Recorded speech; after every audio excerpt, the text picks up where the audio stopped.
I've been in law enforcement for almost 15 years, and I've seen things most people can't imagine.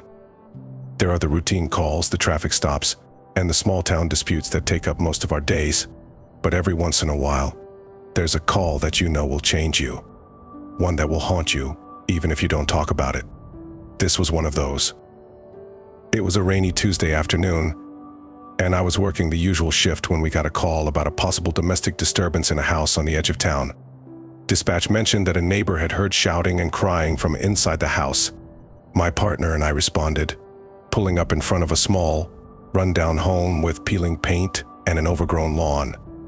Everything looked quiet from the outside, but I could feel the tension as we walked up the steps.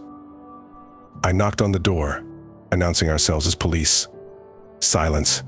We knocked again, and just as I was about to call in for backup, the door opened slowly, and a little girl, maybe about 5 or 6 years old, peeked her head out. Her face was streaked with tears, and she was holding onto the door like it was the only thing keeping her upright. "Hi, sweetie. Is everything okay here?" I asked as gently as I could. She didn't say anything, just shook her head and opened the door wider. What I saw when I stepped inside broke something in me. The house was dark, with only a dim lamp in the corner casting shadows across the room. On the floor, a woman lay unconscious, her face bruised and swollen, with dried blood on her lip. She was breathing, but just barely. Beside her was a boy, maybe 12 years old, crouched over her protectively, looking at us with this defiance in his eyes, a look that no child should ever have to wear. I knelt beside the woman to check her pulse, glancing at the boy. "It's okay, we're here to help," I said, but he didn't relax. Instead, he looked at me with this intense distrust, like he'd learned a long time ago that adults couldn't be trusted. As my partner called for an ambulance, the little girl, who had been silent this whole time, suddenly tugged at my arm. "Please don't let him come back," she whispered, her voice trembling. I looked down at her, realizing that whoever had done this to their mother wasn't here, and the relief in her voice told me that this was a daily nightmare for these kids.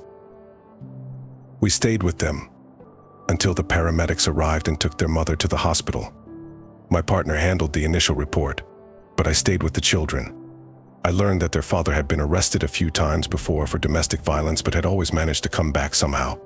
The system had failed them, again and again, and they'd learned to live in a world where their safety depended on staying silent. I spent the next few hours with them at the station, getting them settled and arranging for social services to step in. But before they left, the boy turned to me. He didn't say anything for a while, just stared. And then he said, "You're not like the others." I didn't understand at first, but then he added, "You listened." And that was it. Just 2 words. But in those 2 words, I felt the weight of everything he'd been carrying. The fear, the anger, the loneliness. This 12-year-old boy had been forced to be the protector, the one who stayed strong for his mother and sister, and all he needed was someone to listen. Someone to tell him it was okay to feel, to be afraid, to hope for something better.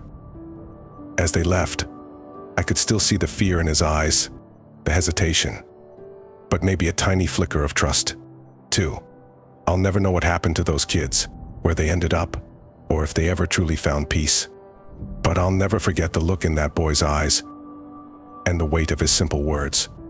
I've gone on countless calls since then, some worse, some just as tragic, but none of them cut as deeply as that moment.